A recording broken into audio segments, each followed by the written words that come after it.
ยงตูแม่น้องหูบนคงทันทีอาชีพนั้นกินลำกินแม่ยุกินเพิ่นบอกเห็นดีเพิ่นบอกเมตตาคนเห็นหน้าใส่วงดนตรีเอาเข้ากราบลงทันทีหอบใจนี้บอกกล้าประเสริฐ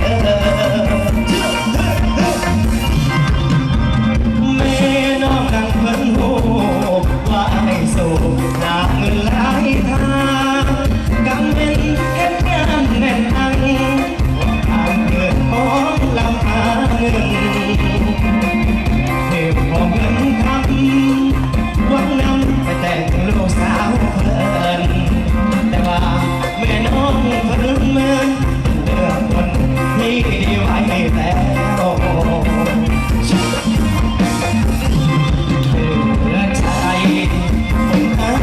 ผสมอาดง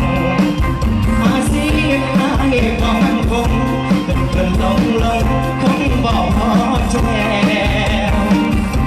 ไม่ต้องพึ่งซ้ำคนซื้อพอสามแต่หากก็แม่บัดนี้อายหมดหวังแล้วใจแผ่วน้ำตาไหลลิ่ง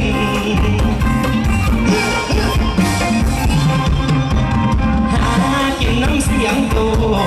ไอ้คนสู่หาเงินหลายทางเพื่อหวังหาเงินแต่งงานบางทางหักเลยสูญเสียแม่น้องออกมาบ่อยากให้คนเต้นกินลำกินบ่ให้เต้นกินลำกินสิให้นอนกินบ่แม่เท่าผู้สาวมีแต่โบงงามๆฮะสาวโบกบเดี๋ยวงามพี่นี้จะได้เก่าไปถามเมื่อก่อน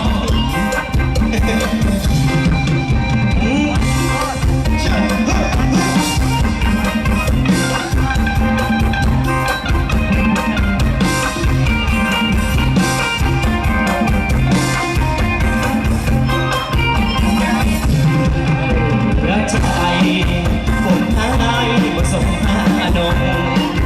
อาชีพให้บอกมันคงขึ้นลงคงบอกพอแชวแม่น้องคนซ้ำคนซื้อพอสามแต่หากพ่อแม่บัดนี้ให้หมดหวังแล้วใจแผ่วน้ำตาไหลลิ่น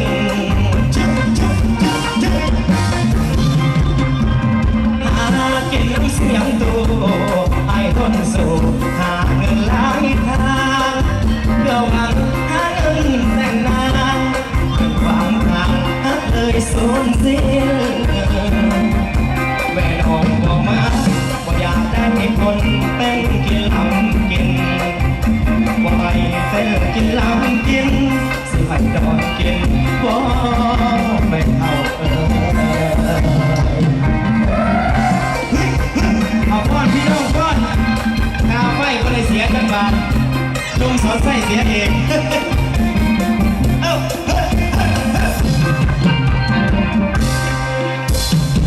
เอาเงาเฮ้ยเฮ้ย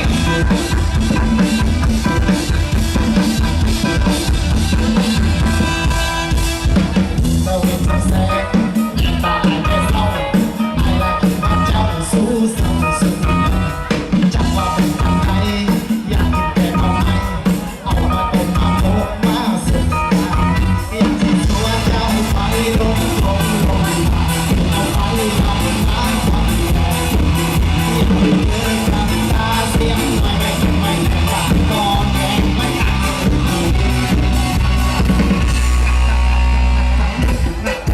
เ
ช่วยเกณฑ์ทหารที่โคตรพิการยังไม่ดึงประเภทต่ออาการลำใจตาพี่น้องหัวใจข้างของกาดทนเป็นคนนำเอาเราสู้อุตสาห์พาหาทำตนช่วยเหลือเพื่อนทุกคนล้วนแต่ทุกไม่สนใจ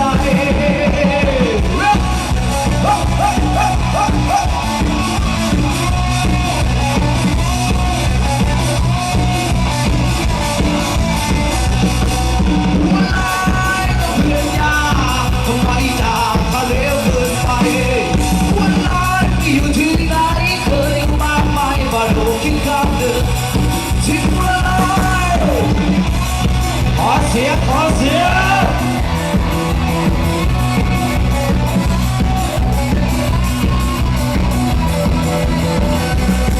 วันหนึ่งมีเสียงปืนคำรามพอลอยยืนห่างบ้านในปีเข้าไปอยากเลิกตัวห่วงว่าใครเป็นอะไรคือคำพูดสุดท้ายของชายคือหัวลอย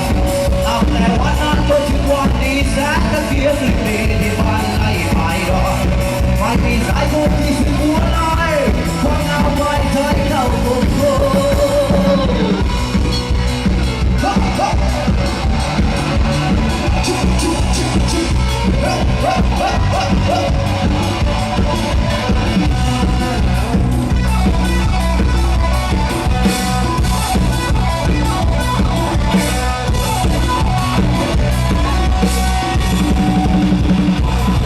โลกนี้ไม่สมกับมอง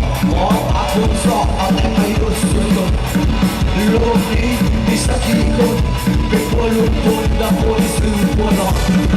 โลกนี้มีสมกับมองตาคนสอบเอาแต่ไม่รู้ส่วนตนโลกนี้มีสักกี่คนเป็นคนหุ่นโหด